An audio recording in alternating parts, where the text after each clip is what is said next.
Wonka is a 2023 film. It serves as a sort of origin story for Willy Wonka, the famous and eccentric chocolatier. Now, a lot of people say that this is a prequel to the 1971 film. That's not true. This is just based off the Roald Dahl book, and so any references to the 1971 film or the 2005 film is just bait, candy bait, I guess.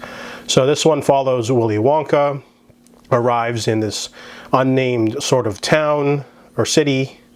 Kind of like Jack Sparrow, he shows up with a hat full of dreams. We get a song sequence where he quickly finds himself under the thrall and vicious contract of a woman, a very nasty woman who has indentured slaves, sort of doing laundry in the basement. So Willy teams up with this orphan girl named Noodle with plans to sell chocolate, make his name, make money, go out there and compete with the greatest chocolatiers in the world. However, he finds himself with a really stiff competition with the chocolate cartel, three vicious businessmen that are willing to bribe the chief of police to put pressure on him to not sell chocolate. So this movie has a lot of wonderful things going for it. The songs are okay. It's a really good message. I like the moral of the story about chasing your dreams and, inspiring others and sharing chocolate with the world. It's a very delightful and charming little, thesis, I guess, for the film. If I had to get into the cons, I could say that the movie plays a little bit safe. It could be a little bit weirder. There's some really great moments in this, like the chief of police. He steals the show, played by Keegan-Michael. More humor like that would have been better, to be honest. The movie plays it very safe. The only fantastical elements are the candy, the chocolates that Willy Wonka makes that have dizzying side effects, like special chocolate that makes you float for 20 minutes, all sorts of interesting little things like that.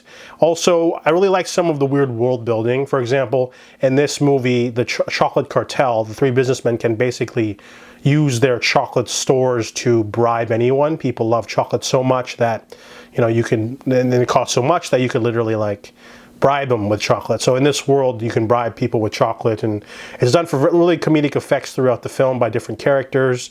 Instead of, giving someone a payoff, you give them a box of chocolate instead. So I like that. The movie has the found family, it has the friendship, the heists, everything you'd seen before in a Paul King film. A couple of favorites from Paul King, like Sally Hawkins and Hugh Grant. Timothée Chalamet does a pretty solid job as Wonka. He's a little bit more eccentric in some scenes than others. And I feel like the Oompa Loompa character definitely wasn't organic. They sort of just shove him in at the end. And the story's fine. There's some weird parts that made me laugh, but overall, the movie just feels a little bit safe. And it's, trying to be normal for kids, a little bit bland in that regard. When I think of Willy Wonka, I think of all the crazy stuff in the factory going on. I'm talking about the 1971 film, not the 2005. But yeah, this movie was okay. It was a little bit serviceable. Decent cast, decent production values. Everything was okay. It was good, but wasn't great. So I give Wonka a 7 out of 10.